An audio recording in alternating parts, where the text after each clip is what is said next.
பெஹல்காம் தாக்குதலுக்கு பின் இந்தியாவுடன் அமைதியான வழியில் ஒத்துழைக்க மறுக்கும் பாகிஸ்தானின் போக்கிற்கு இராணுவ தளபதி அசீம் முனீர்தான் காரணம் என அந்நாட்டு முன்னாள் பிரதமர் இம்ரான்கான் தரப்பினர் குற்றம் சாட்டி இருப்பது சலசலப்பை ஏற்படுத்தியுள்ளது. பாகிஸ்தான் இராணுவ தளபதியின் அதிகார வெறி இருநாட்டு போர் சூழலுக்கு காரணமா? குற்றச்சாட்டின் பின்னணி என்ன? எல்லை கட்டுப்பாட்டு கோட்டிற்கு வெளியே நின்றபடி தொடர்ந்து தாக்குதல்களை நடத்தி வரும் பாகிஸ்தான் பல்வேறு போர்க்கால சூழல்களிலும் கூட அத்துமீறி நுழைந்து தாக்க எத்தனித்ததில்லை.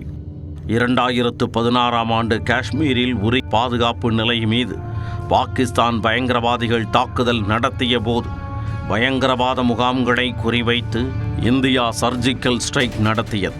இதேபோல 2019ஆம் ஆண்டு புல்வாமா தாக்குதலுக்கு பதிலடியாக பாகிஸ்தானின் பாலக்கோட் தளத்தில் இந்தியா வான்வழி தாக்குதல் நடத்தியது.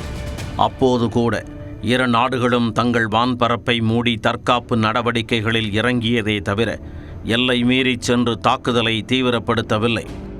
ஆனால் தற்போது இந்தியாவுடன் போரில் ஈடுபட்டால் பாகிஸ்தான் கட்டாயம் தோற்றுவிடும் என நன்கு தெரிந்தும் எல்லை தாண்டிய மோதலை அடுத்தடுத்து தீவிரப்படுத்தி வருகிறார் பாகிஸ்தானின் இராணுவ தளபதி அசீம் முனீர்.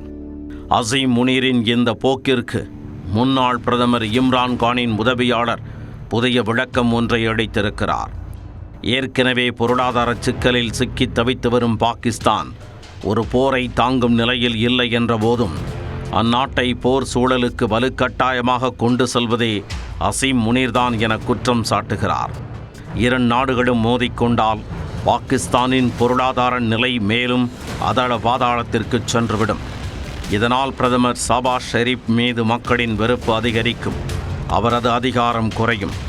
அதைத் தொடர்ந்து இராணுவ தளபதியான தனது அதிகாரம் அதிகரிக்கும், அதன் மூலம் நாட்டை தனது கட்டுப்பாட்டிற்குள் கொண்டு வரலாம் என அசீம் முனீர் கனவு காண்பதாக இம்ரான்கான் தரப்பு தெரிவித்துள்ளது. இராணுவ தளபதி அசீம் முனீரின் அதிகார வெறிதான் எந்த போருக்கு பின்னணியில் உள்ளது என்றும் தேவையின்றி நாட்டை போரை நோக்கி கொண்டு செல்கிறார் என்றும் அப்பட்டமாக குற்றம் சாட்டியுள்ளார்.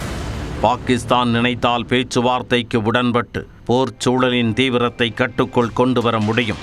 ஆனால் அதை அசீம் முனீர் விரும்பவில்லை என்பதே இந்த குற்றச்சாட்டுக்கு பின்புள்ள அர்த்தமாகும். இந்தியா பாகிஸ்தான் இடையிலான இந்த போர் சூழலுக்கு பாகிஸ்தான் இராணுவ தளபதிதான் காரணம் என அந்நாட்டு முன்னாள் பிரதமர் தரப்பினரே தெரிவித்திருப்பது உலக நாடுகளின் கவனத்தை ஈர்த்துள்ளது.